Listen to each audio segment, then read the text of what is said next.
महाराष्ट्र राज्याचे उपमुख्यमंत्री अजितदादा पवार यांच्या विमान अपघाताची बातमी कळताच अंबड येथील व्यापारी महासंघाच्या वतीने अंबड बंदचं आवाहन करून व्यापारी बांधवाच्या वतीने भावपूर्ण श्रद्धांजली वाहत अजितदादा सारखं नेतृत्व होणे नाही, सडेतोड नेतृत्व असणारे दादा आमच्यातून निघून गेले हे मनाला न पटणारी गोष्ट असल्याचे सांगत त्यांना व्यापारी बांधवाच्या वतीने व्यापारी महासंघाचे अध्यक्ष द्वारकादास जाधव यांनी भावपूर्ण श्रद्धांजली वाहिली व अंबड बंदचे आवाहन करत व्यापाऱ्यांनी त्यांना उदंड असा प्रतिसाद दिला। यासोबत त्यांनी त्यांच्या परिवाराच्या वतीनेही दादांना भावपूर्ण श्रद्धांजली वाहिली।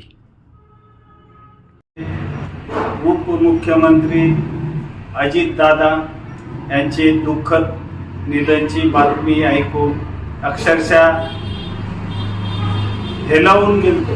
मला विश्वास बसला नाही ह्या बातमीवरती, पण टीव्हीवर बघून ते खरं नाकारता आलं नाही। त्यामुळे दादासारखे नेतृत्व महाराष्ट्राची भूमिका कणखरपणे बजावणारे सडेतोड बोलणारे दादा आज आपल्यात नाही आहे। त्यांच्या निधनाची वार्ता कळताच आम्ही अंबड व्यापारी महासंघ पूर्ण बाजारपेठ बंद ठेवून